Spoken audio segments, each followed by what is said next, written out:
Nous allons prier. Seigneur, fais-nous grâce ce matin. Le Seigneur et Dieu rejette cela, mais les hommes ne se rendent pas compte. N'allons pas vite, nous voulons savoir d'abord que signifie le mot adoration. Si on ne connaît pas l'étymologie du mot, on va dire adorateur, adoration, et sans pourtant qu'on sache de quoi il s'agit. Alors, qu'est-ce que l'adoration? Qu'est-ce qu'une adoration? L'adoration est un culte rendu à Dieu. L'adoration est un culte rendu à Dieu. Ça, c'est pour nous les croyants, pour nous les chrétiens, un culte rendu à Dieu. Mais dans un sens large, l'adoration est un culte rendu à une divinité, à des saints ou à des choses sacrées. Donc, soit on adore Dieu, qui est le créateur des cieux et de la terre, et lui seul est digne d'être adoré, soit on adore un Dieu, Dieu avec petit d. Ça veut dire qu'une créature que l'adorateur considère comme étant Dieu, mais qui n'est pas Dieu. C'est ça qu'on appelle une divinité. Soit on adore des gens que le monde appelle saints, d'après le monde religieux de quelque part, vous le savez, qu'une personne qui est morte est un saint. Or, les chrétiens n'adorent pas les morts, les chrétiens adorent celui qui est vivant. Jésus-Christ dans l'Apocalypse a dit, j'étais mort, mais je suis vivant. Or, le fait de mourir ne vous procure pas la qualité de saint. Si de ton vivant tu n'es pas saint, c'est pas la mort qui te rend saint. Une personne sainte, c'est une personne sanctifiée par le sang de Jésus et baptisée du Saint-Esprit. C'est ça les saints. Et c'est pourquoi l'église véritable est appelée l'assemblée des saints. Si nous sommes tous sanctifiés et si nous sommes tous baptisés de l'Esprit de Dieu, nous sommes l'assemblée, le rassemblement des saints. Ça veut dire que moi qui prêche, je suis un saint. Pas par les œuvres, par la grâce. Parce que c'est Dieu qui sanctifie. C'est Dieu qui déclare saint. C'est pas un groupe ecclésiastique qui fait quelques rites religieux pour conférer à quelqu'un le caractère d'un saint. Non! C'est pas le pape ou les cardinaux qui, après quelques faits, vont faire une cérémonie pour dire qu'un tel est déclaré saint. Tu n'as pas le pouvoir de déclarer un homme saint. Seul celui qui est saint, Dieu le Créateur, peut déclarer ses enfants saints. Alors n'attends pas de messe de requiem pour qu'on t'appelle saint. Dieu n'écoutera jamais cela. La sainteté, c'est en Jésus-Christ. La sainteté, c'est sous le sang de Jésus avec le baptême du Saint-Esprit. Et si tu as l'Esprit de Dieu, tu peux être fier de t'appeler saint. Alléluia. Oh là là, c'est merveilleux. Donc, il y a des choses sacrées. Il y a des gens qui considèrent certaines choses comme sacrées. Et puis, excusez-moi. Ceux qui croient au chapelet, pour eux, le chapelet est sacré. Si tu fais n'importe quoi avec son chapelet, il va se fâcher contre toi. Pour lui, c'est sacré. Donc, celui qui fait un chapelet rend un culte d'adoration. Mais c'est une adoration qui est fausse. Pourquoi? Parce qu'il n'y a pas une instruction dans la Bible, nous disons de prier avec des chapelets. Donc, faut mettre une croix dessus, c'est une fausse adoration.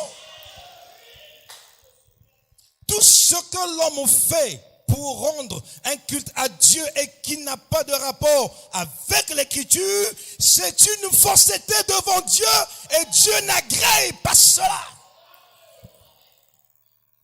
Il y a des gens qui ont élevé des statues au niveau de Dieu. Des statues qui ont un caractère sacré. Si vous êtes touché aux Ngambo, vous connaissez ces histoires. C'est une adoration, mais qui est fausse. Vous comprenez cela?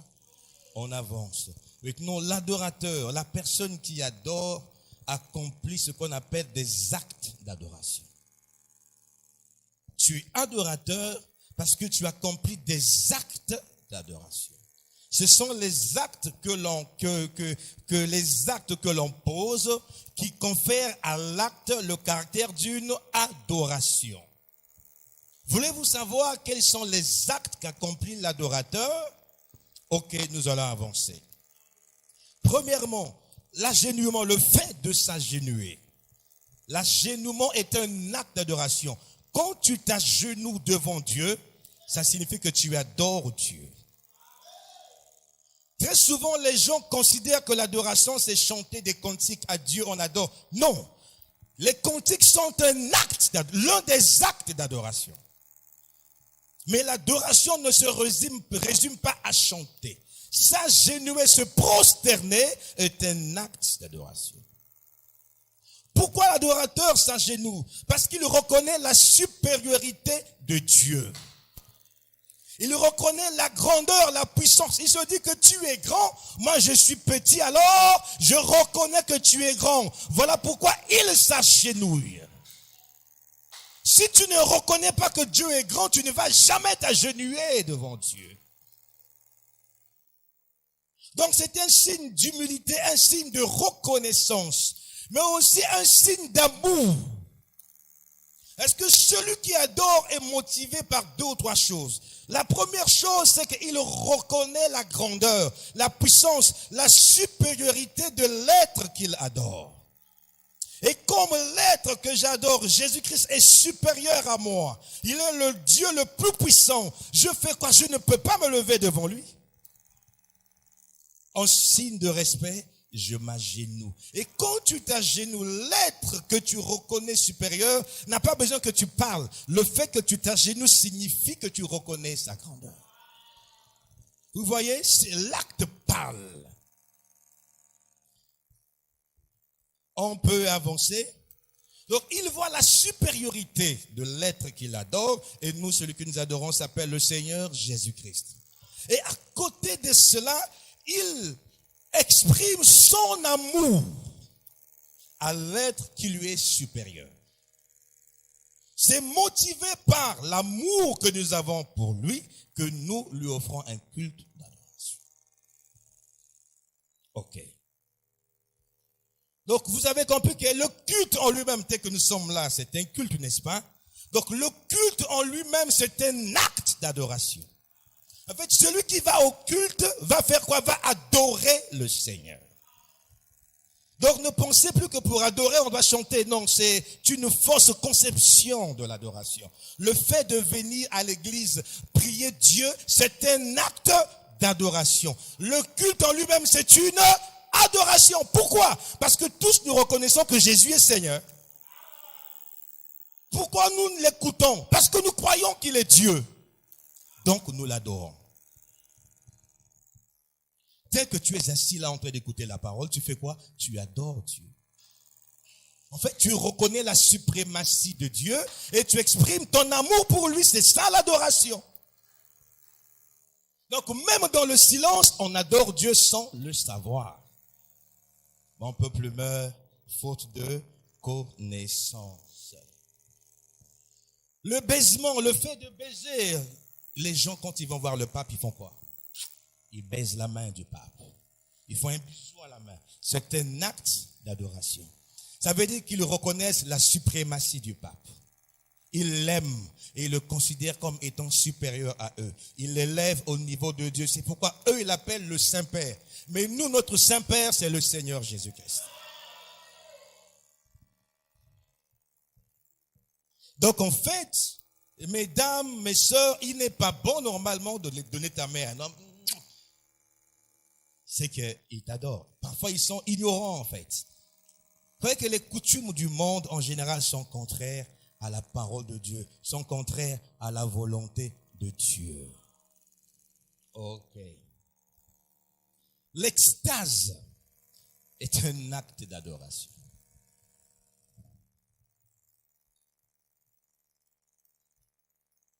Chez nous, à l'église, quand quelqu'un entre en transe, il est en esprit. Pourquoi il est en esprit? D'abord, il reconnaît la grandeur de son Dieu. Et il accepte que l'Esprit de Dieu l'utilise. En l'acceptant, il adore Dieu. Ceux qui font la nécromancie, ceux qui invoquent les esprits, les morts, quand ils font ces incantations, ils sont en extase, n'est-ce pas? Le fait d'être en extase, ils adorent l'esprit qu'ils considèrent comme supérieur à eux. Donc c'est pourquoi on doit veiller quand quelqu'un est en transe, en extase, quel est l'esprit qui l'anime? Si ce n'est pas le Saint-Esprit, on doit chasser cet esprit, sinon on accepte que Satan soit adoré au milieu de l'assemblée de Dieu. C'est pourquoi la Bible dit, n'ajoutez pas foi à tout esprit, mais sondez les esprits. Vous devez savoir quel est l'esprit qui parle, qui agit en la personne. Sinon, vous participez à une adoration à un Dieu étranger.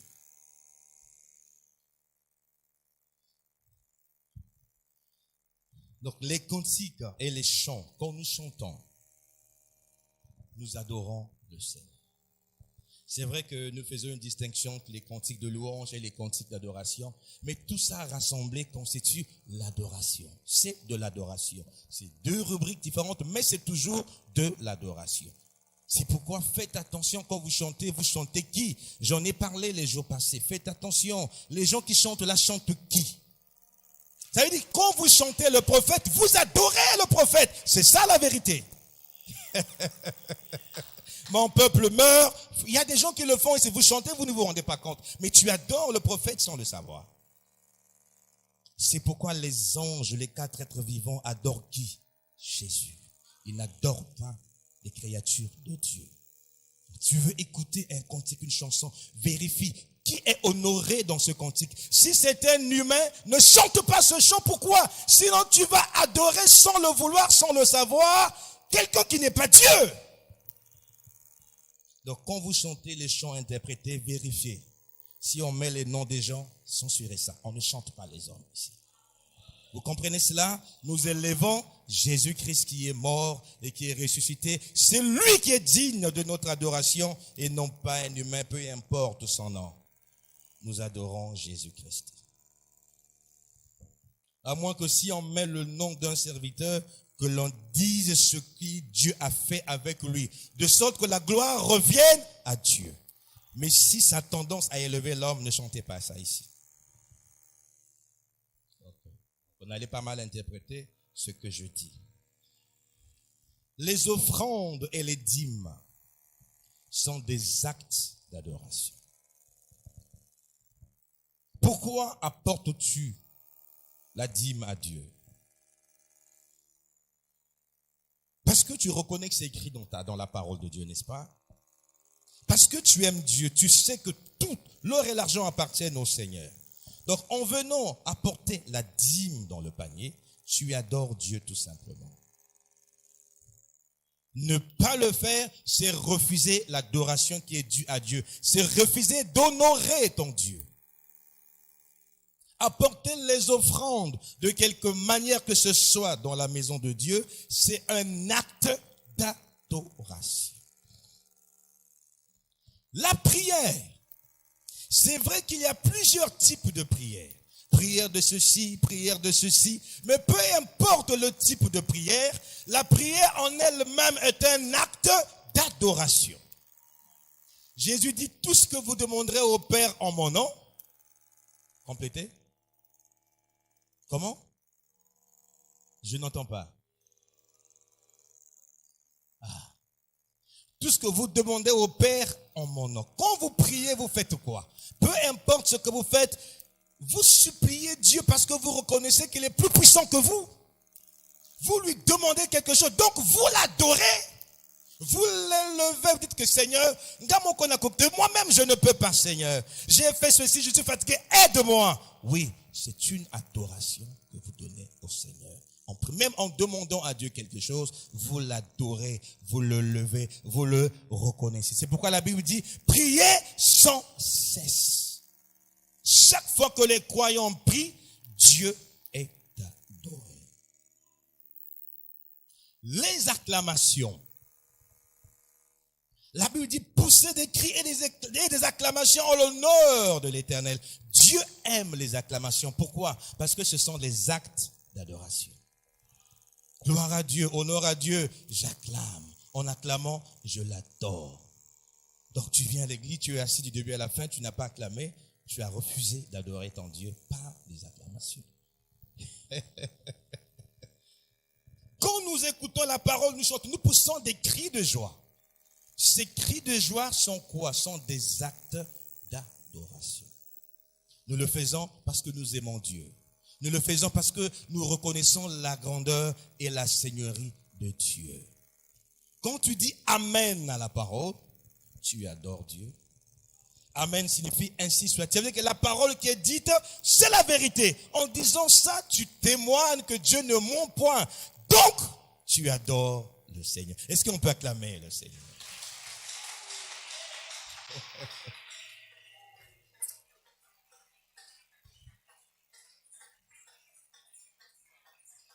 Gloire à Jésus. Là, vous venez d'adorer le Seigneur. Et Dieu aime ça. Amen. Ok. Mais l'adoration, c'est aussi un acte passionné qu'on a pour quelqu'un ou pour quelque chose. Ça veut dire que si tu aimes tellement quelqu'un au point où pour toi c'est ta référence finale, tu adores la personne.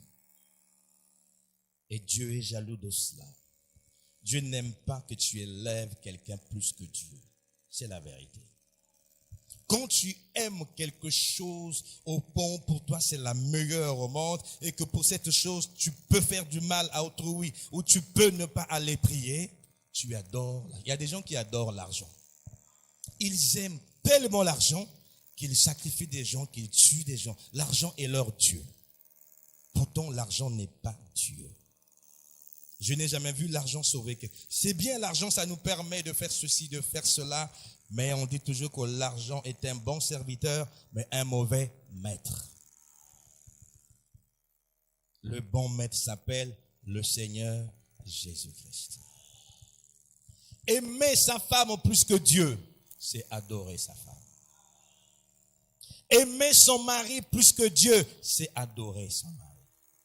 C'est pourquoi Jésus a dit que si quelqu'un aime son père ou sa mère plus que moi, il n'est pas digne de moi. Ça veut dire qu'il adore ses parents alors que c'est moi qui dois adorer.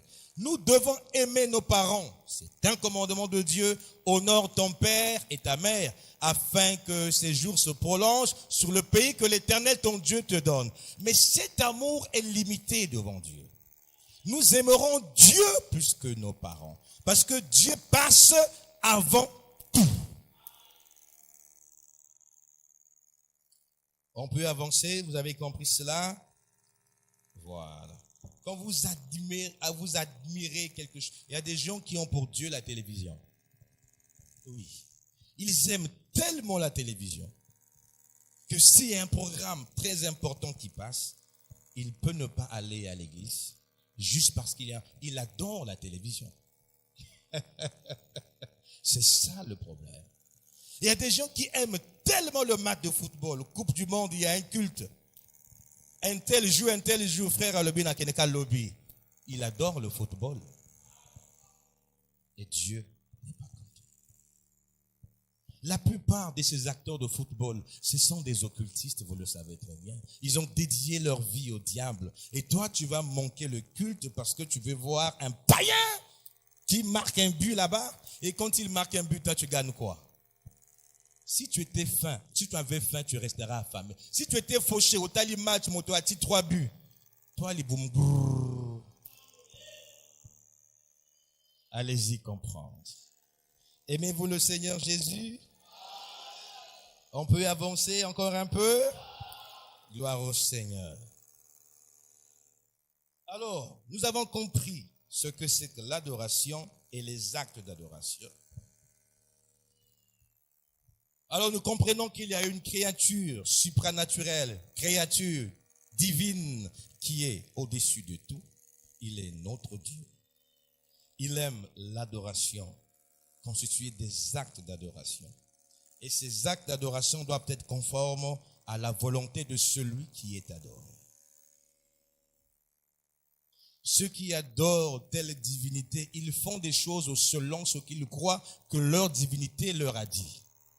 Si leur divinité dit qu'il faut se faire des incisions, même si ce n'est pas beau à voir, ils vont le faire parce qu'ils honorent leur Dieu. Il y a des gens qui passent des cultes nus parce qu'ils croient qu'il faut faire cela. Le démon qu'ils adorent leur exige de le faire et ils le font. Donc l'adoration doit être conforme à la volonté du Dieu qui est adoré. Si le Dieu qu'ils adorent leur dit de boire du sang humain, ils vont le faire.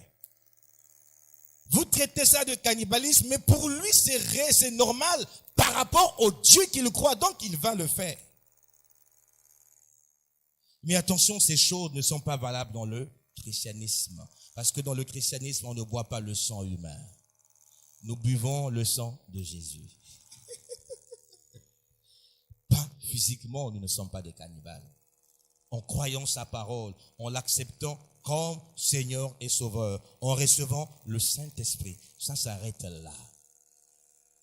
Vous avez compris cela? Ok. Maintenant, Dieu a toujours voulu qu'il y ait un peuple qui l'adore. Le peuple est constitué des hommes et des femmes, n'est-ce pas? Mais nous avions appris les temps précédents que notre Dieu est un Dieu d'alliance. Dieu traite avec le peuple avec qui il a conclu alliance. Et le peuple qui adore Dieu est appelé dans la Bible le peuple d'alliance. Et seul le peuple d'alliance peut adorer Dieu conformément à la volonté de Dieu. Pourquoi? Parce que seul le peuple d'alliance reçoit de Dieu les instructions relatives à l'adoration. Parce que Dieu ne parle à son peuple. Il faut d'abord faire partie du peuple de Dieu pour savoir comment adorer Dieu. Si tu ne fais pas partie du peuple de Dieu, tu ne sauras pas comment on adore Dieu. Parce que tu ne peux pas adorer un Dieu que tu ne connais pas. C'est la réponse que Jésus donne à la femme samaritaine dans Jean 4. Vous adorez ce que vous ne connaissez pas. C'est ce qui fait que leur adoration soit fausse. Mais nous savons qui nous adorons. Et le fait que nous savons qui nous adorons, nous savons comment l'adorer et notre adoration est véritable. Donc la question se pose ce matin. Connais-tu le Dieu que tu adores?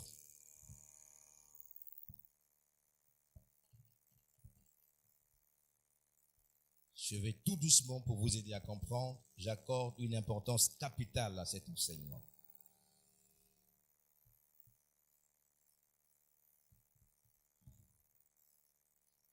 Alors, le peuple de Dieu dont nous parlons, qui est le peuple d'alliance et qui doit adorer Dieu, est désigné de plusieurs manières dans la Bible. À certains endroits, ce peuple est désigné sous l'appellation la postérité d'Abraham ou encore la semence d'Abraham. Donc, la postérité d'Abraham ou la semence d'Abraham. Il est aussi appelé le peuple de la promesse. C'est ce peuple-là qui adore Dieu correctement, le peuple de la promesse. Ou encore les enfants de la promesse, ou l'enfant de la promesse, selon les Écritures.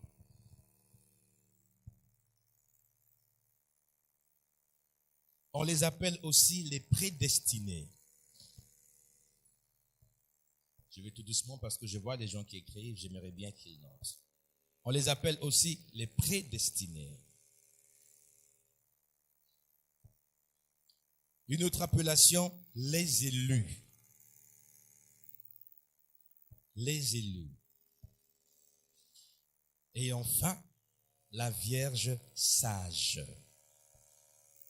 Ça, c'est le peuple de Dieu. Quand on dit la postérité d'Abraham, le peuple de la promesse, les prédestinés, les élus ou la Vierge sage, il s'agit du peuple d'alliance. Le peuple choisi pour adorer Dieu. Alors j'ai dit que c'est seul ce peuple-là qui peut donner à Dieu une véritable adoration. Parce qu'il n'y a que ce peuple-là qui a été instruit par Dieu lui-même sur la manière d'adorer Dieu. En dehors de ce peuple que nous avons cité ici, les autres qui prient, qui adorent Dieu, on les appelle les religieux. Ils ne sont pas le peuple d'alliance, ce sont des religieux. Ils adorent Dieu selon leur manière. Ils disent qu'ils prient, ils adorent, mais avec un mélange à l'intérieur de leurs coutumes, de ceci, de cela. Ce sont des religieux. En fait, en vérité, il y a une différence entre la religion, les religieux et les élus. Les élus ne sont pas des religieux. Vous devez le savoir. Les élus, les prédestinés ne sont pas des religieux. Parce qu'un religieux est capable de désobéir à Dieu pour obéir à sa foi, à sa religion. C'est ça la religion. Dans notre église, dans notre religion, vous voyez bien que ça n'a rien à voir avec Dieu, enfin. Parce que la primauté est donnée à la foi de son église. Ce sont des religieux. Mais les prédestinés disent, il est écrit, selon la parole, selon les Écritures. Ça, c'est le langage du peuple de l'Alliance. Quelqu'un peut dire amen à cela? Ok. Alors, à cause du fait qu'ils sont le peuple élu, le peuple d'Alliance, Dieu fait en sorte que ce peuple-là soit différent de tous les peuples de la terre, différent de tous. Dans le Nouveau Testament, nous voyons Jésus qui dit aux disciples, je vous ai pris de loin, mais vous n'êtes pas de ce monde. Nous voyons Abraham qui est sorti d'un peuple païen, mais Dieu l'appelle, il le met à l'écart. Il commence à recevoir les instructions de Dieu pour adorer Dieu. Et Dieu exigeait qu'il se sépare de tout, qu'il soit différent de tous. C'est un peuple qui est appelé à être différent de tous les peuples de la terre, de tous les hommes de la terre. S'ils ne sont pas différents, c'est qu'ils ne sont pas le peuple élu. On peut aller vérifier dans Exode chapitre 33, versets 12 à 17. Voilà. Le temps commence à filer. Exode 33, 12 à 17. Moïse dit à l'Éternel, voici, tu me dis, fais monter ce peuple, et tu ne me fais pas connaître qui tu enverras avec moi. Cependant, tu as dit, je te connais par ton nom, et tu as trouvé grâce à mes yeux. Maintenant, si j'ai trouvé grâce à tes yeux, fais-moi connaître tes voies, alors je te connaîtrai. Le peuple d'Alliance connaît Dieu, et Dieu lui fait savoir ses voies. Dieu lui donne ses instructions, ta parole. Sinon, il ne sera pas adoré sans Dieu. Et je trouverai encore grâce à tes yeux. Considère que cette nation est ton peuple. L'Éternel répondit, je marcherai moi-même avec toi et je te donnerai du repos. Moïse lui dit, si tu ne marches pas toi-même avec nous, ne nous fais point partir d'ici. Comment sera-t-il donc certain que j'ai trouvé grâce à tes yeux, moi et ton peuple? Ne sera-ce pas quand tu marcheras avec nous et quand nous serons distingués, moi et ton peuple, de tous les peuples qui sont sur la face de la terre? Donc, il y a une différence, une distinction qui s'exige avec tous les peuples qui sont sur la face de la terre. Verset 17. L'Éternel dit à Moïse, je ferai ce que tu me demandes, car tu as trouvé grâce à mes yeux et je te connais par ton nom. Donc, le peuple adorateur connaît Dieu par son nom et Dieu connaît son peuple par son nom. Dieu connaît chaque croyant par ton nom. Ici, il nous est fait mention du peuple d'Israël. Mais vous savez qu'Israël est un peuple que Dieu a choisi parmi tous les peuples de la terre, par lequel Dieu devait se révéler aux hommes de la terre. Et Dieu a fait que ce soit un peuple différent de tous les peuples de la terre. Tout le monde le sait. Les païens, les chrétiens savent que le peuple juif est différent de tous les peuples. C'est le peuple devant qui même le président des États-Unis fait allégeance. On ne blague pas avec les Juifs. Même les païens reconnaissent la particularité de ce peuple parce que Dieu l'a fait ainsi. Et non, Dieu a fait cette distinction avec Israël dans le naturel. Et c'était juste l'ombre, le type de ce que doit être l'Église. Maintenant, quand on parle du peuple ici, dans le langage des chrétiens, il ne s'agit pas d'un peuple considéré selon sa nationalité. Il ne s'agit pas des Congolais, de je sais pas ceci ou cela. Non, il s'agit de tous ceux de toutes les nations de la terre qui ont choisi Jésus comme Seigneur et Sauveur. Ils forment un corps qu'on appelle l'Église et ils sont le peuple. Ne connaît pas Dieu, ne connaît pas adorer Dieu. Vous êtes en train de comprendre cela? 1 Pierre chapitre 2, verset 9. 1 Pierre chapitre 2, verset 9. Vous, au contraire, vous êtes une race élue, un sacerdoce royal, une nation sainte, un peuple acquis, afin que vous annonciez les vertus de celui qui vous a appelé des ténèbres à son admirable lumière. Vous qui avez reçu Jésus comme Seigneur et Sauveur, vous êtes un peuple élu, une nation sainte.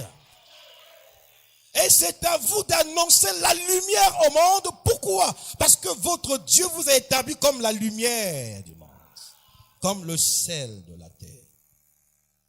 Le jour où le peuple de Dieu quitte la terre, c'est le désastre sur la terre. Parce que ce sont les enfants de Dieu qui procurent la paix. Ce sont les enfants de Dieu qui expriment l'amour véritable sur la terre. Quand ils partent, il ne reste que les fils de Caïn. Alors, c'est la destruction du monde. C'est pourquoi l'Armageddon, cette guerre dont il est fait mention, la troisième guerre mondiale, n'aura pas lieu tant que l'épouse n'est pas montée.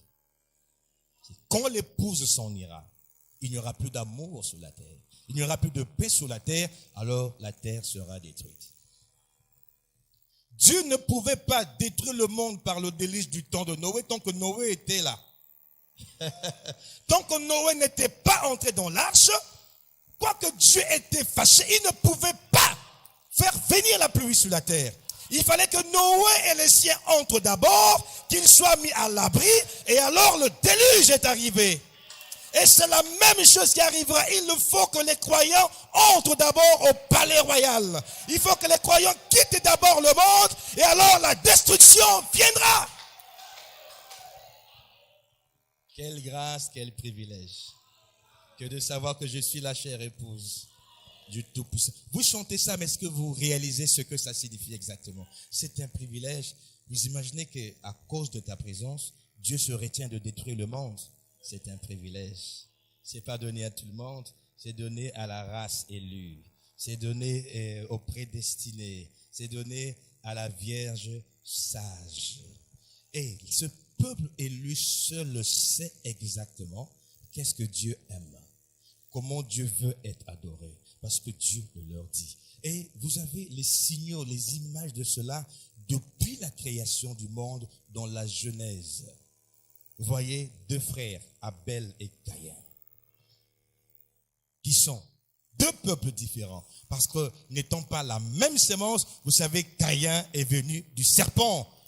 Caïn est le fils du diable. Abel est le fils d'Adam. Vous connaissez ces choses.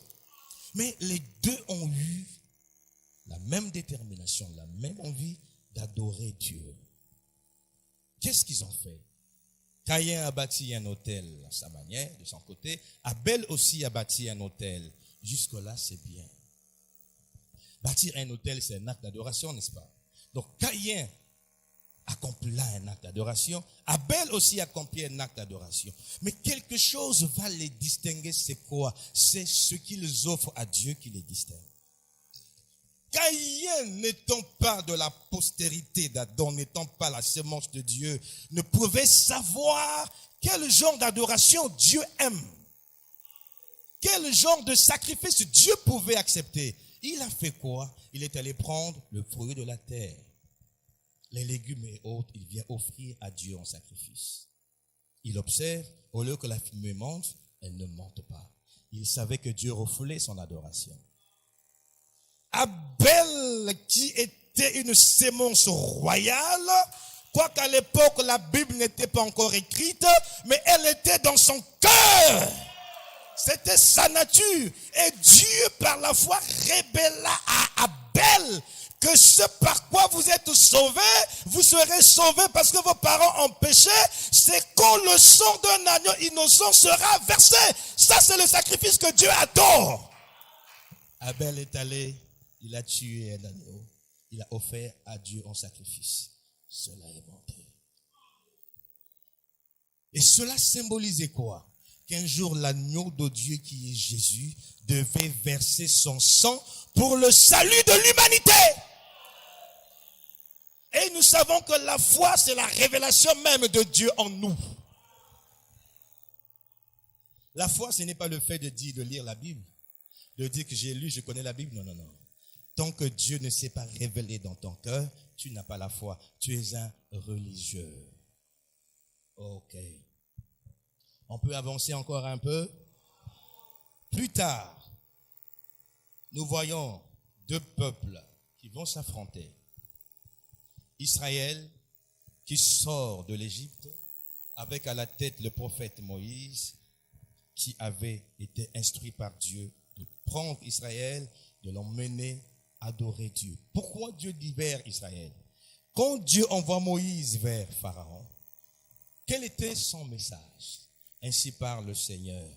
Libère mon peuple afin qu'ils aillent m'adorer. C'était ça. Donc Dieu devait libérer Israël, pas pour qu'ils aillent fêter, pour qu'ils aillent adorer leur Dieu. Dieu t'a libéré du péché, il t'a libéré du monde pour que tu sois un adorateur. Et tu dois le savoir, si tu n'es pas un adorateur, tu n'es pas un élu, tu n'es pas un fils de Dieu. Alors, par la puissance de Dieu, Israël est sorti, tellement que Dieu était avec eux. Sur leur passage, Israël détruisait tous ceux qui leur résistaient.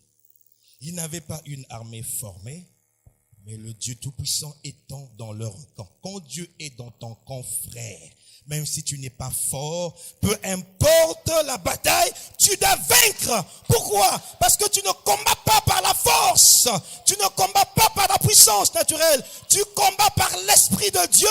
Et la Bible dit que celui qui est en vous est plus grand que celui qui est dans le monde.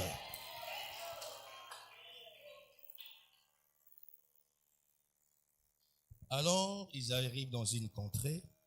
Il y avait un peuple bien installé. C'était le peuple de Moab.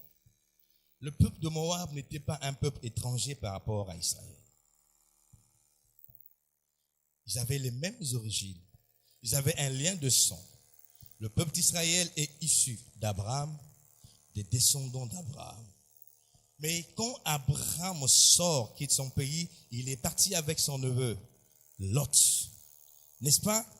Et Lot a été délivré des anges de Dieu de la destruction de Sodome. Quand il sort de là, sa femme a péri, il est sorti avec ses deux filles. Ils se sont installés sur un territoire quelque part, mais puisqu'il était le seul homme, les filles ont dit, si on n'use pas de ruse, notre lignée va s'éteindre, nous n'aurons pas de progéniture. Donc les deux filles ont complété, ont dit, donnons du vin à papa. Quand il va être ivre, allons-y avec lui, comme ça nous aurons des enfants. Donc c'est ce qu'elles ont fait, et donc ils ont eu des enfants. C'est une union illégitime, anormale. Et ces enfants-là, ce peuple-là qui est issu de Lot avec ses filles, c'est ce peuple qu'on appelle Moab. Ce sont les Moabites. Donc les descendants du neveu d'Abraham. Donc naturellement, ils ont des liens consanguins avec Israël. Donc quand Israël arrive là, il veut traverser. Il dit que nous ne venons pas nous installer chez vous, mais on va vers le pays que Dieu nous a montré. Mais permets seulement au peuple voisin que nous passions par chez toi, que nous traversions seulement. Mais si seulement nous faisons des dégâts, nos bœufs et autres, nous allons payer cela. Moab a eu peur. Ils ont dit, nous avons entendu parler de ce peuple. S'ils passent par là, peut-être que c'est de la ruse, ils peuvent nous écraser. Je dois éliminer ce peuple. Mais le roi de Moab, Balak, savait qu'il n'avait pas le pouvoir de combattre Israël. Pourquoi? Israël avait conquis, avait terrorisé les territoires plus puissants que Moab. Mais il regarde, on me dit qu'ils ont un homme bizarre à leur tête. C'est un vieux prophète. Il voit des choses et il y a une lumière bizarre qui le suit. Et quand il dit des choses, ces choses-là arrivent et ça crée la terreur dans le camp de leur adversaire. Il va dire, tiens, pour détruire ce peuple, je dois aller chercher un prophète. Ce prophète s'appelle Balaam. Lui aussi, c'est un voyant. Dieu lui parle, Dieu lui révèle des choses. Et donc, cet homme-là, il a la réputation, quand il dit quelque chose, ça arrive. Quand il maudit, ce qu'il maudit est maudit. Alors, il va appeler Balaam. Balaam, il y a un peuple qui me dérange. Viens, je ne te demande pas qu'on aille combattre contre l'épée. Maudis seulement ce peuple. Si tu maudis ce peuple, alors mes soldats pourront finir avec ce peuple. Balaam dit, je ne vais pas partir. On lui envoie des émissaires avec des cadeaux et autres. Balaam prie. Dieu dit, cette affaire ne te concerne pas. Tu es un voyant, tu es un prophète, mais attention, c'est mon peuple.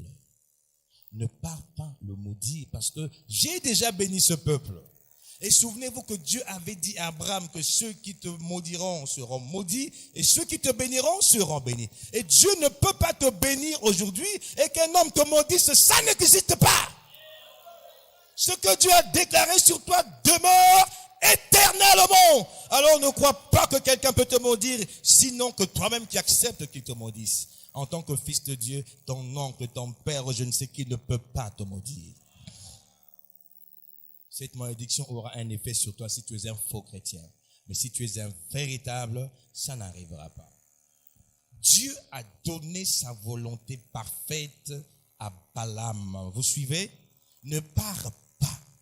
Les émissaires vont dire au roi Balak, le prophète a dit que Dieu lui a dit de ne pas venir. Il dit non. Il lui envoie un autre groupe, des gens plus estimés, plus importants, avec beaucoup de cadeaux, de l'or et autre chose. Ils sont venus importuner Balaam le prophète.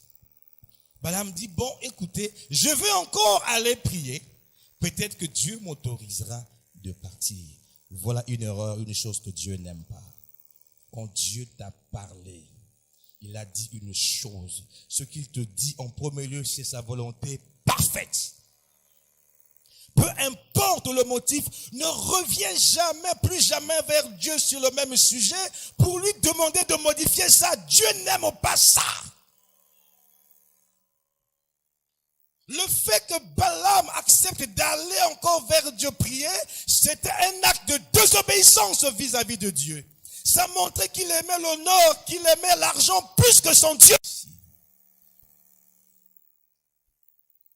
Faites attention, fils de Dieu, fille de Dieu. N'entrez jamais, j'insiste, ne cherchez jamais à marcher, à vivre dans la volonté permissive de Dieu. En toute chose, il nous appartient de rechercher toujours sa volonté, mais parfaite. Balaam est parti, il est prophète, mais le même Dieu qui lui a dit de partir a failli le tuer. Les yeux du prophète ne voyaient plus alors que l'ange du Seigneur se tenait devant lui avec l'épée. C'est l'âne qui a vu et qui a sauvé la vie de Balaam. Il y a des gens qui se disent prophètes, ce sont des faux, des Balaam. À cause d'argent, ils ont trahi la parole, l'évangile, et ils ne peuvent plus voir des véritables visions. Ils montent au nom du Seigneur. Il y a des chrétiens qui sont devenus des Balaam, et ils portent des fardeaux, ils pleurent, alors que c'est eux qui ont fait un mauvais choix. Ils ont choisi la voie de la facilité, et ils accusent Dieu. Ne prenez jamais une voie secondaire. Dieu est amour. Voilà les excuses. Dieu n'accepte pas d'excuses. Dieu est amour. Il sait que, bon, c'est à cause de ceci. Dieu est amour, mais attention, il est aussi exigeant. Dieu ne se glorifie pas en dehors de sa volonté. Dieu ne se glorifie pas en dehors de sa parole. Donc, tout ce que nous faisons, soyons sûrs que Dieu est avec nous. Balaam a ignoré que le peuple qu'il voulait aller maudire, c'est le peuple, le seul peuple sur la terre choisi de Dieu. Aucun peuple n'avait eu à l'époque un prophète confirmé par la colonne de feu. Seul Israël avait ça. Ça le distinguait de tous les peuples de la terre. Mais pourtant, Balaam était un prophète véritable. La Bible le dit. C'était un voyant. Il faisait des visions. Ce qu'il déclarait, il le voyait de Dieu. Il a fait des déclarations dans la Bible qui sont là et que nous croyons encore. C'est lui qui a vu d'Israël se leverait une étoile, l'étoile de Jacob. Et cette étoile, c'est le Seigneur Jésus-Christ. C'est Balaam qui a prophétisé cela. Mais la Bible dans l'Apocalypse l'appelle un faux prophète. Pourtant, Balaam faisait des visions. C'est le Dieu, l'Éternel, qui parlait à Balaam. Moïse aussi faisait des visions. C'est le même Dieu qui lui parlait. D'où venait la différence de l'obéissance à la voix de Dieu? Moïse a obéi à Dieu. Balaam a obéi à un autre roi qui n'est pas le roi. Oui, c'est ça, la religion de Balaam. Ils ont l'onction, mais ils ont rejeté la parole de Dieu. Or, l'onction ne sauve pas. L'onction, c'est bien, mais ça ne sauve pas. N'est-il pas écrit, l'obéissance vaut mieux que l'obéissance vaut mieux que le sacrifice. Dieu aime un peuple qui lui soit totalement obéissant. Es-tu obéissant vis-à-vis de Dieu? Es-tu obéissante vis-à-vis de Dieu? J'aimerais lire un peu le prophète sur la volonté permissive. Je ne sais pas pourquoi depuis, je crois, vendredi, l'Esprit vient fortement sur moi sur ça. Je ne sais pas. Mais Dieu sait certainement, il y a des gens qui ont besoin d'écouter ça. Arrive-t-il à Dieu de changer d'avis au sujet de sa parole? C'est du 18 avril 1965. Nous lirons le paragraphe 171 au paragraphe 172.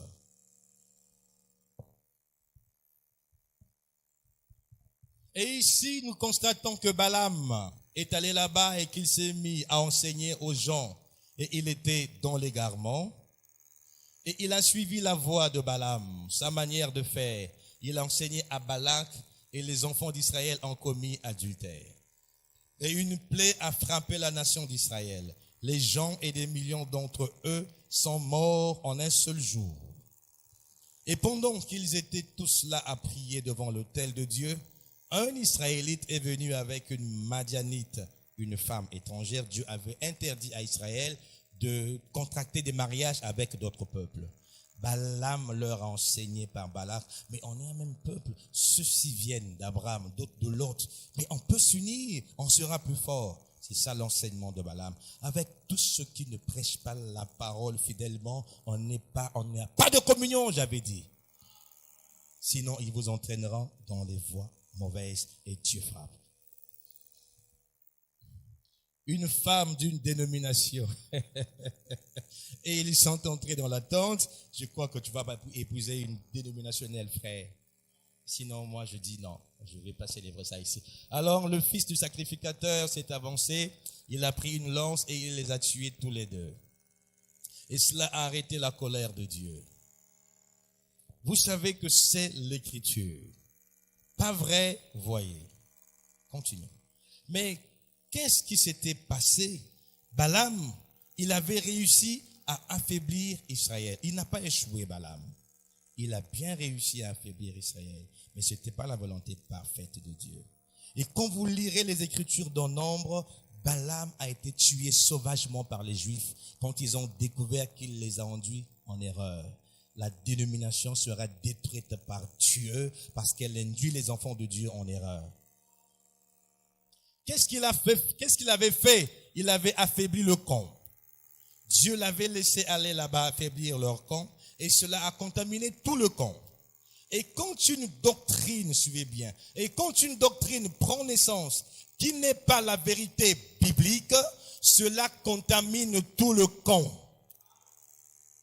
Quelqu'un qui se lève avec une idée différente, comme Corée, et qui dit, eh bien ceci, cela est autre chose, et moi j'ai une idée différente, cela contamine tout le camp. Et c'est ce qui est arrivé à tout le camp de l'Église aujourd'hui. C'est vrai. Est-ce que vous avez besoin que je témoigne, que je puisse faire un commentaire? Tout enseignement non scripturel, c'est ce que le prophète veut dire. Ne croyez pas. Tout enseignement qui se démarque de la Bible est une fausse doctrine. Mais les fausses doctrines ont une force telle qu'elles se contaminent vite. Il suffit que ça prenne naissance quelque part, ça peut faire rapidement le tour du monde et ça affaiblit le christianisme. Alors que pourquoi la vérité, les gens ont du mal, mais la fausseté, le plus grand nombre suivra les fausses doctrines. Et c'est le cas dans ce message que nous croyons. Vous verrez qu'il y a une grande majorité qui croit faussement. Ceux qui croient le véritable message, c'est une minorité. Mais en général, ceux qui croient les fausses doctrines diront que ceux qui croient réellement ne croient pas. C'est ça le problème. Ça n'a pas commencé aujourd'hui. C'est pourquoi je n'ai pas besoin de faire partie de la multitude. Ça a toujours été la minorité qui est dans la volonté de Dieu. Cette minorité qui est restée fidèle, peu importe les épreuves, à la parole du Seigneur. Est-ce que tu peux acclamer le Seigneur?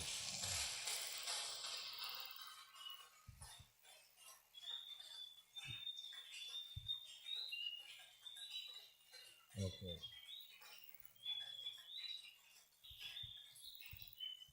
Lisons une autre déclaration.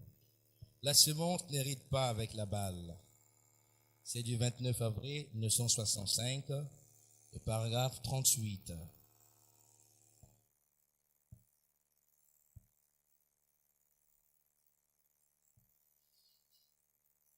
Descends un peu, déroule un peu. Est-ce que c'est ce que je veux? Déroule un peu. Vois un peu le paragraphe 31. Ok.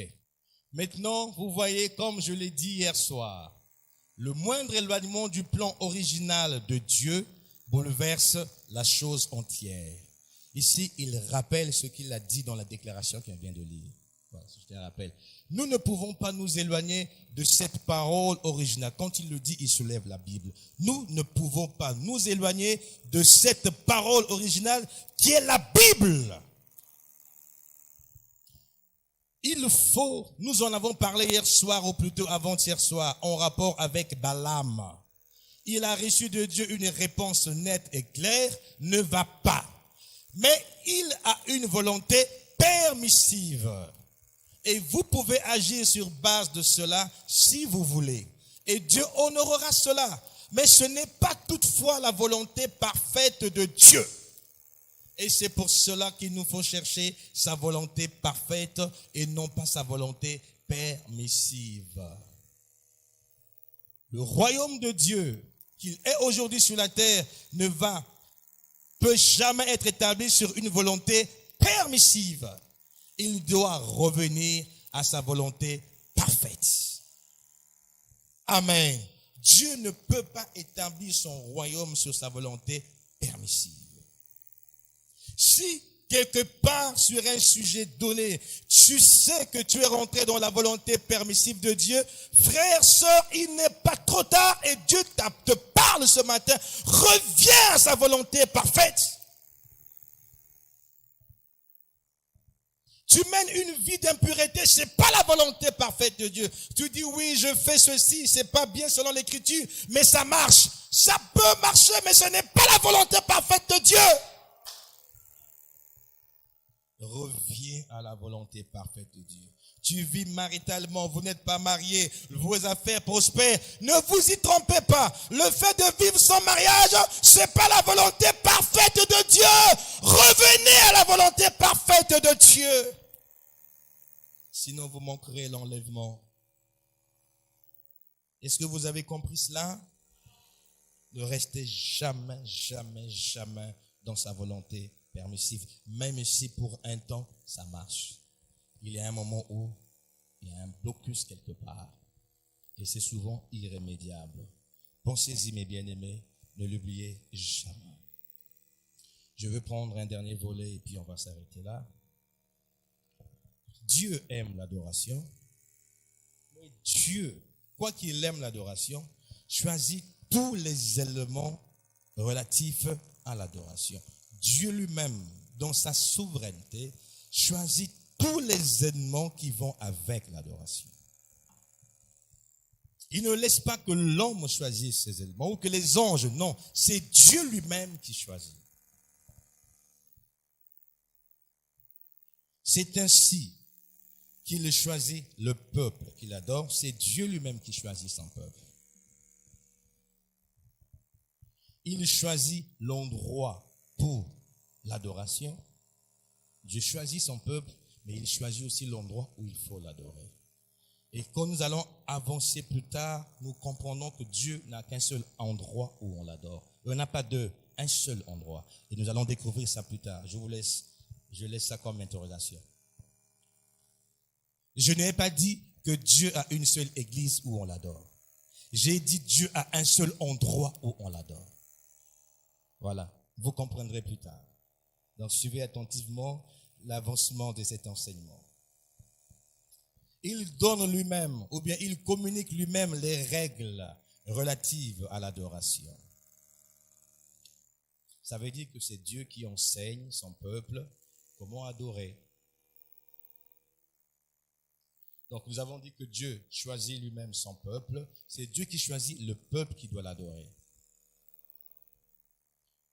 Voyons, vérifions cela dans les Écritures. Deutéronome chapitre 7, versets 6 à 9. Deutéronome chapitre 7, versets 6 à 9. Suivant. Car tu es un peuple saint pour l'Éternel ton Dieu. L'Éternel ton Dieu t'a choisi pour que tu fusses un peuple qui lui appartient entre tous les peuples qui sont sur la face de la terre. Vous avez noté que Dieu a dit que tu es un peuple et Dieu t'a choisi. Donc Israël n'a pas choisi Dieu. Israël ne connaissait pas Dieu, c'est Dieu qui a choisi Israël. Okay. Ce n'est point, maintenant pourquoi est-ce que Dieu choisit? Il dit, ce n'est point parce que vous surpassez en nombre tous les peuples que l'Éternel s'est attaché à vous. Israël n'est pas en nombre plus grand que tous les peuples. Ils ne sont pas plus peuplés que la Chine et l'Inde. Ce n'est point parce que vous surpassez en nombre tous les peuples que l'Éternel s'est attaché à vous et qu'il vous a choisi, car vous êtes le moindre de tous les peuples. Mais parce que l'Éternel vous aime, parce qu'il a voulu tenir le serment qu'il avait fait à vos pères. L'Éternel vous a fait sortir par sa main puissante, vous a délivré de la maison de servitude, de la main de Pharaon, roi d'Égypte. Sache donc que c'est l'Éternel ton Dieu qui est Dieu. Ce Dieu fidèle garde son alliance et sa miséricorde jusqu'à la 1000e génération envers ceux qui l'aiment et ceux qui observent ses commandements. Israël était fier de savoir que de toutes les nations, il est la seule nation, le seul pays qui avait un prophète confirmé. Il n'y en avait pas ailleurs. Être la seule nation qui pouvait voir Dieu, qui pouvait voir la colonne de feu. La seule nation au monde qui a vu la mer Rouge être séparée. La seule nation qui a vu le Jourdain se séparer. C'est la nation d'Israël. Mais Dieu dit, Israël, sache-le que c'est pas toi qui m'as choisi. Moi, je t'ai choisi. C'est pas parce que tu es le peuple le plus parfait sur la terre. Frères, sœurs, ne dis pas que j'ai choisi Dieu. C'est Dieu qui t'a choisi pour être son fils d'adoption en Jésus-Christ. Il ne t'a pas choisi parce que tu es le plus intelligent. Pas parce que tu es la plus jolie. Non, monsieur, non, madame. Il t'a choisi parce qu'il t'aime. C'est Dieu qui m'a choisi d'être prédicateur. C'est pas parce que je suis le plus saint de tous les chrétiens. Peut-être que je suis le moindre. C'est pas parce que je suis le plus intelligent. Il y a de nombreux qui connaissent la parole plus que moi. Mais c'est juste par amour. C'est pourquoi nous devons être humbles. C'est pas à cause de nos œuvres. C'est pas parce que tu faisais tellement du bien que Dieu t'a choisi. Non. Le salut est un mystère. C'est pourquoi, si tu sais que tu es sauvé, sois reconnaissant vis-à-vis de Dieu. Adore-le, donne-lui tout ce qu'il faut donner à ton Dieu. Mais ce n'est pas une raison pour condamner les autres. Dieu disait, Israël, tu es comme les autres. Mais la grâce et la miséricorde de Dieu t'ont fait sortir des autres peuples. Tu dois le savoir. Jean chapitre 15, verset 16. Si nous croyons et prêchons le message, c'est pas parce que nous sommes mieux que les autres. Donc, cessons de traiter les autres de ceci, de cela. Non. Dieu fait grâce à qui il veut. Il fait miséricorde à qui il veut. Jean chapitre 15, verset 16. Nous avons vu Dieu dans l'Ancien Testament parler au peuple d'Israël, disant, c'est moi qui vous ai choisi. Le même Dieu révélé en Jésus dans le Nouveau Testament revient avec le même principe. Ce n'est pas vous qui m'avez choisi, mais moi je vous ai choisi et je vous ai établi, afin que vous alliez et que vous portiez du fruit et que votre fruit demeure, afin que ce que vous demanderez au Père en mon nom, il vous le donne. Il y avait plusieurs personnes, plusieurs braves personnes en Israël. Mais Jésus est allé choisir les 12. Et pour la plupart, ils étaient des illettrés. Ils ne savaient même pas comment écrire leur nom. Mais cela n'a pas empêché Dieu de les choisir. Dieu ne choisit pas par mérite. Frère, tu peux prêcher dans l'église, c'est une grâce. Ça ne signifie pas que tu es plus grand que ceux qui sont assis là-bas. Non, monsieur, non, madame. Ma sœur, tu peux te lever là, tu chantes, mais ne te glorifie pas. C'est par la grâce que Dieu autorise que tu chantes. S'il regardait à nos faiblesses, personne n'allait prêcher. Personne n'allait même se lever là pour chanter. Dieu pouvait tous nous tuer parce que nous sommes des pécheurs, nous sommes des menteurs. Mais sa grâce par le sang de Jésus couvre toutes ces choses-là. Je crois qu'il mérite la gloire, il mérite l'honneur, il mérite l'adoration.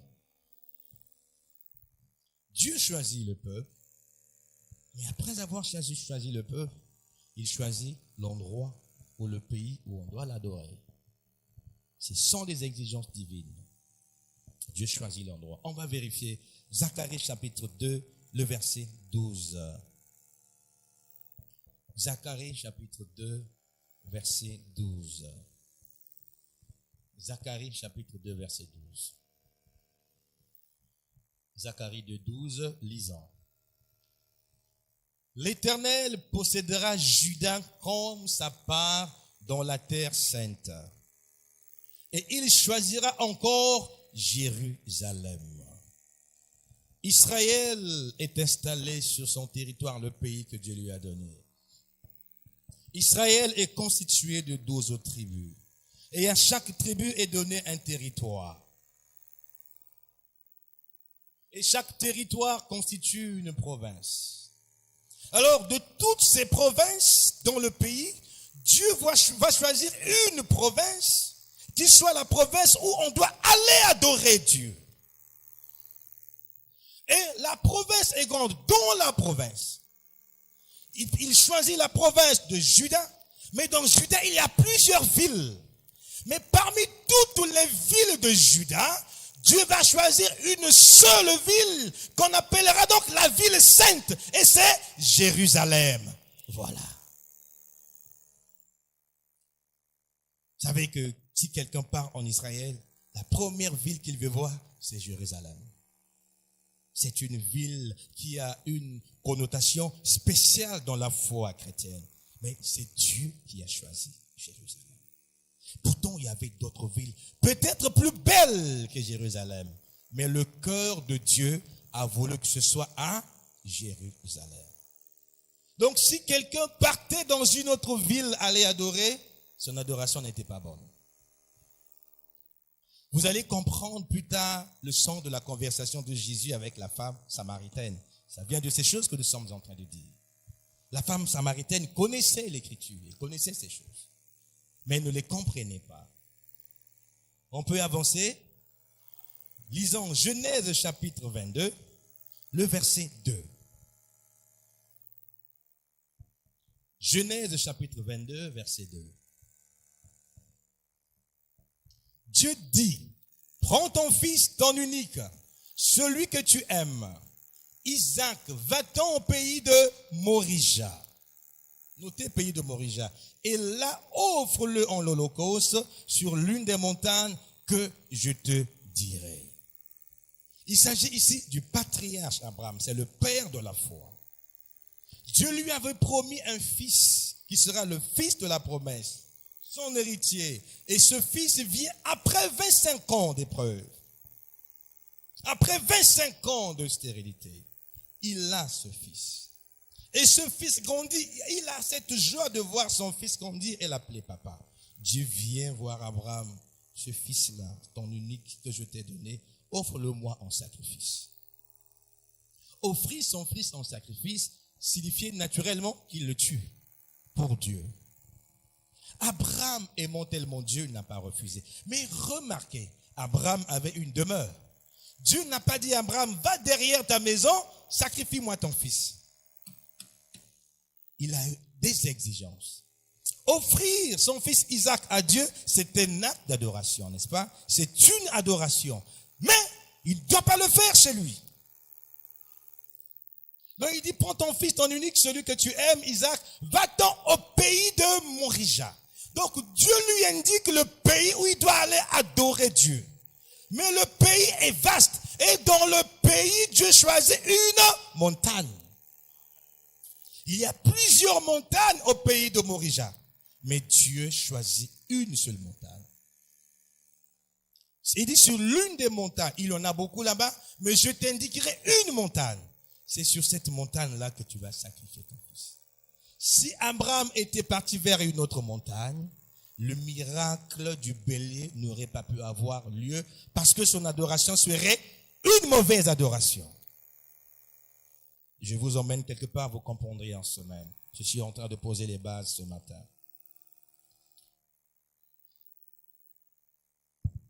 Lisons encore une écriture. 1 Chronique chapitre 21, le verset 18. 1 Chronique chapitre 21, verset 18. Après nous lirons du verset 22 jusqu'en bas là-bas. Lisons. L'ange de l'Éternel dit à Gad, Gad était prophète, dit à Gad de parler à David afin qu'il montât pour élever un autel à l'Éternel dans l'aire d'Ornan, le Jébusien. Suivez. Il se passe quelque chose à l'époque où David est roi. Dieu interdit strictement à David de procéder au dénombrement du peuple. David voulait savoir combien d'hommes vaillants y a-t-il sur son territoire pour qu'il puisse estimer la force, la puissance de son armée, pour qu'il soit rassuré d'aller vaincre quand il va en bataille. Dieu dit, David ne le fait pas. Dieu ne voulait pas que David fonde son espoir sur la vigueur des hommes. Parce que pour Dieu, c'est la présence de Dieu qui donne la victoire. David s'est tout de même entêté. Il a procédé au dénombrement. Alors Dieu s'est fâché, il a libéré un ange, l'ange de la mort, et il y avait la mort sur tous les territoires d'Israël. Les gens mouraient ça et là, les gens criaient, ainsi de suite. David a crié à Dieu, il s'est repenti, il a prié Dieu, et Dieu va parler au prophète. À l'époque de David, il y a un prophète. La parole de Dieu ne vient qu'au prophète. Le prophète Gad, Dieu lui parle. Pour que la colère de Dieu soit apaisée, il faut que David puisse offrir à Dieu un sacrifice. Il faut qu'il adore son Dieu. Mais Dieu dit à Gad de dire à David que je l'envoie. Revenons sur ça, revenons. L'ange de l'Éternel dit à Gad de parler à David afin qu'il montât élever un autel à l'Éternel dans l'aire d'Ornan, le Jébusien. Il y avait un homme appelé Ornan qui avait un vaste territoire. Et Dieu dit, David doit aller sur ce territoire-là de cet homme, ce Jébusien. C'est là-bas qu'il doit aller offrir. Mais pourtant, David étant roi avait plusieurs territoires. Vous êtes en train de comprendre l'exigence? Mais Dieu dit, va voir Arnon. Il a un territoire. C'est sur son territoire là que tu dois offrir le sacrifice. Maintenant, on peut lire jusqu'en bas. David monta selon la parole que Gad avait prononcée au nom de l'Éternel. Ornan se retourna et vit l'ange et ses 4 fils se cachèrent avec lui. Il foulait alors du froment. Lorsque David arriva auprès d'Ornan, Ornan regarda et il aperçut David, puis il sortit de l'air et de son territoire et se prosterna devant David, le visage contre terre. Pourquoi il se prosterna? En guise de respect, David était roi. David dit à Ornan, cède-moi l'emplacement de l'air pour que j'y bâtisse un autel à l'Éternel. Cède-le-moi contre sa valeur en argent, afin que la plaie se retire de dessus le peuple. Ornan répondit à David, prends-le et que mon Seigneur le roi fasse ce qui lui semblera bon. Vois, je donne les bœufs pour l'holocauste, les chars pour le bois et le froment pour l'offrande. Je donne tout cela. Mais le roi David dit à Ornan, non, je veux l'acheter contre sa valeur en argent, car je ne présenterai point à l'Éternel ce qui est à toi, et je n'offrirai point un holocauste qui ne me coûte rien. Arrêtons-nous d'abord là. Dieu choisit l'endroit, c'est le territoire d'Ornan. Ornan voit le roi venir, dit que Dieu a dit. Il dit, oh là là, c'est un privilège pour moi que Dieu ait choisi mon territoire. Roi David, je te le donne, mais je t'offre aussi les éléments qui accompagnent ce sacrifice-là. Les bœufs et tout, je donne. David dit, non, je ne peux pas faire une chose pareille. Je ne peux pas offrir à Dieu un sacrifice qui ne me coûte rien. Il connaissait le principe, sinon Dieu aurait refusé le sacrifice. C'est David qui devait, selon l'instruction de Dieu et l'amour qu'il avait de Dieu, estimer la valeur de l'offrande qu'il devait donner à Dieu. Ça devait venir de son cœur. Écoutez, Dieu n'agrée pas la facilité. Quand tu donnes quelque chose à Dieu, Dieu veut que ça vienne de ton cœur. C'est ça. Ce n'est pas tant la valeur de ce que tu donnes qui compte devant Dieu. C'est la considération que tu as dans le cœur. Quand nous faisons des sacrifices, des offrandes à Dieu, dans quelle attitude nous le faisons? Voici, David nous donne une leçon. Non. Si je fais à Dieu une offrande gratuite, la plaie, le malheur ne quittera pas.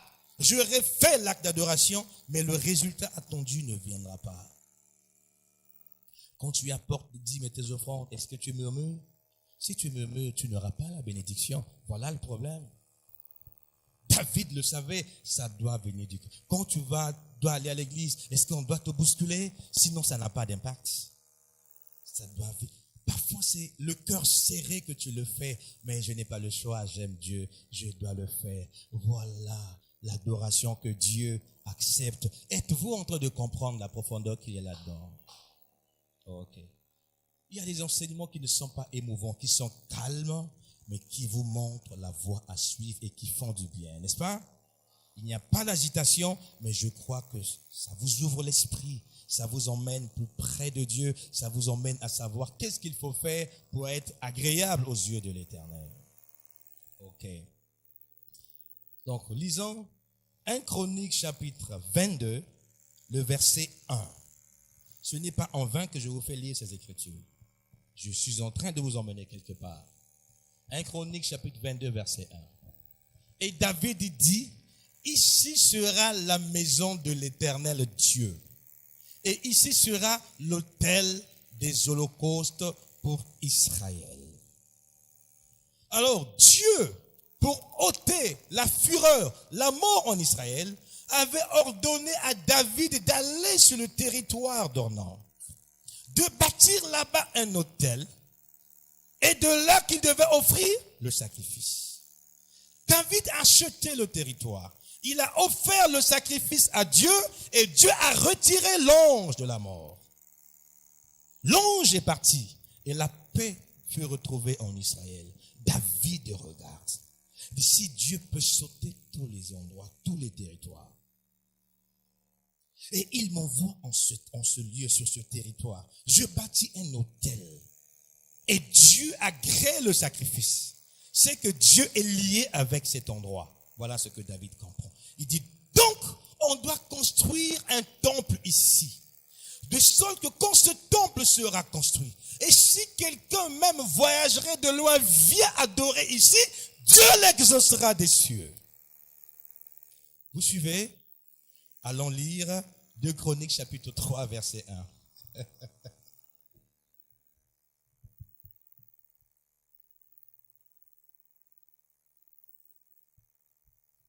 Salomon commença à bâtir la maison de l'Éternel à Jérusalem.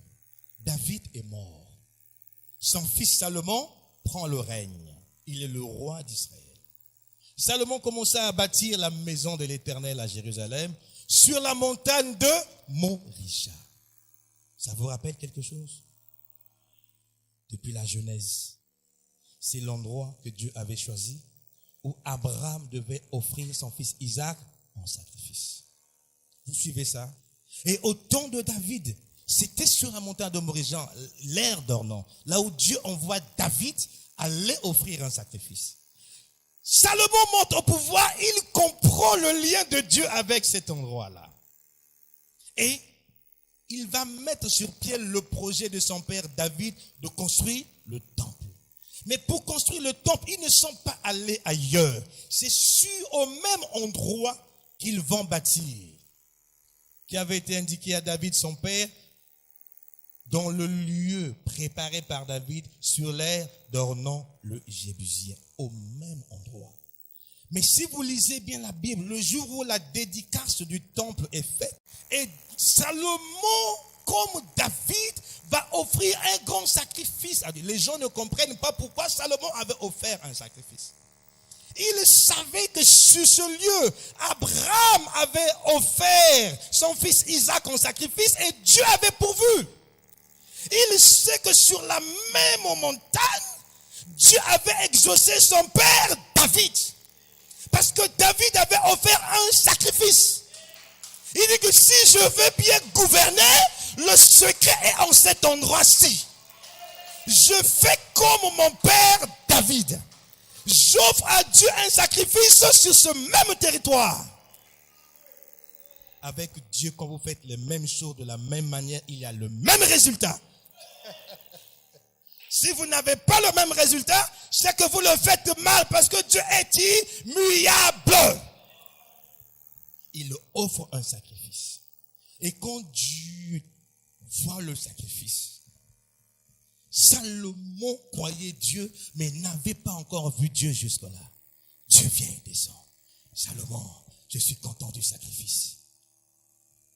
Qui vous a dit que Salomon de sa vie n'avait jamais offert à Dieu un sacrifice? Si, mais pas au même endroit.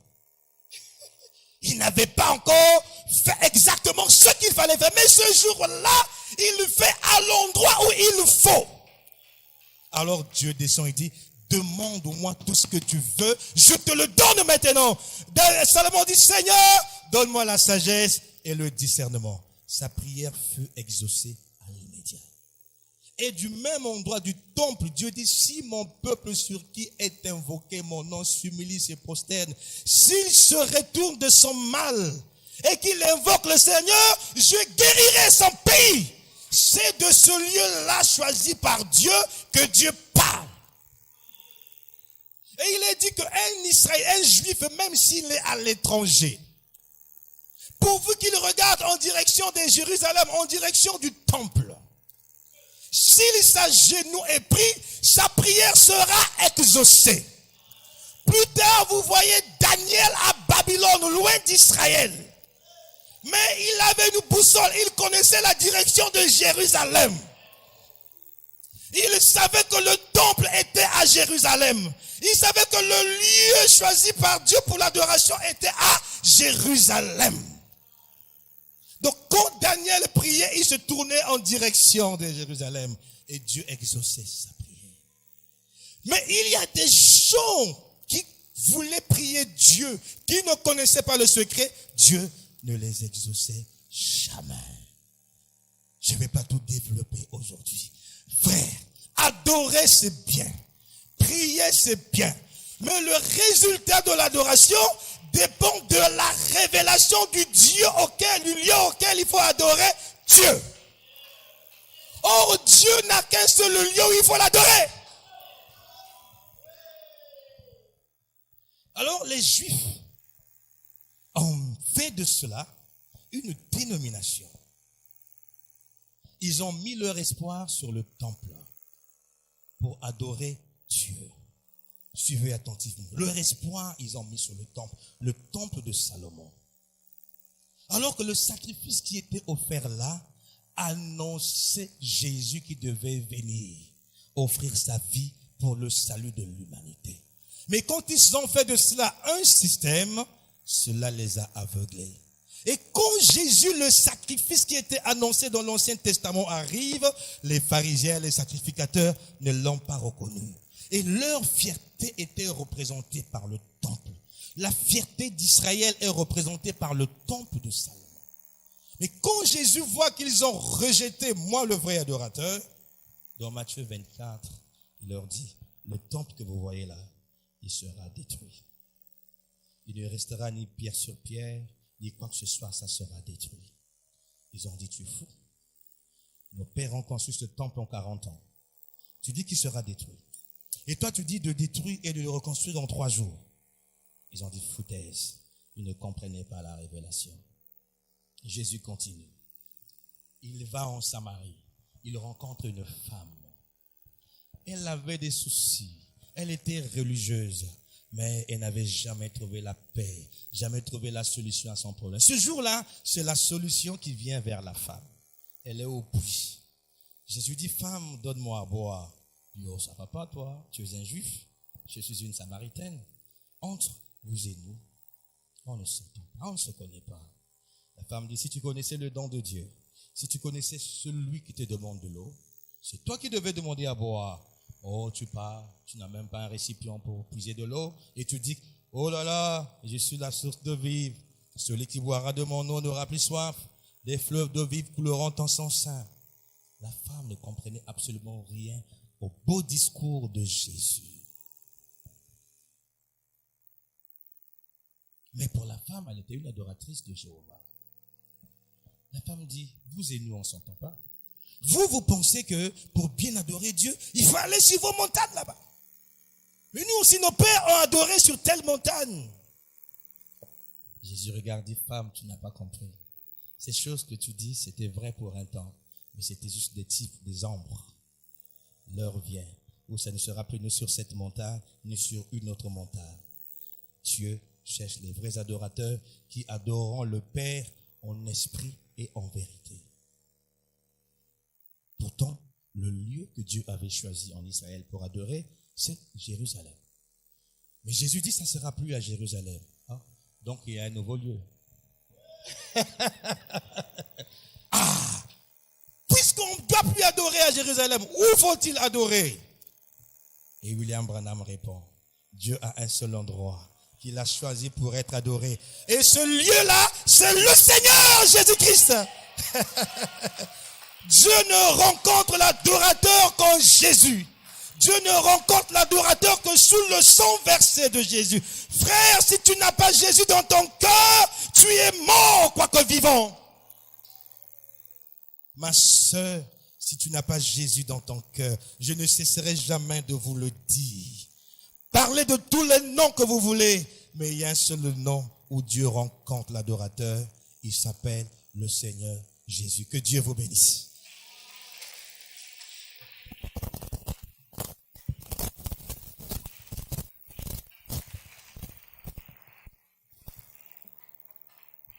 Quelqu'un a-t-il été béni par ce message? Quelqu'un a-t-il été béni par ce message? Gloire au Seigneur. Bon, ce n'était que l'introduction, je vous dis la vérité. Si Dieu veut, nous allons continuer avec ce même enseignement en semaine. Bon, j'avais annoncé que désormais en semaine, je ne me retiens plus. Je donne l'enseignement comme il faut le donner. Je ne distingue plus dimanche et en semaine. Donc, je conseille tout le monde à suivre ces enseignements en semaine, comme vous les suivez les dimanches. Venez écouter la suite. Je crois que ça vous permet de savoir où vous en êtes exactement avec Dieu, de savoir si vous adorez Dieu convenablement ou si votre adoration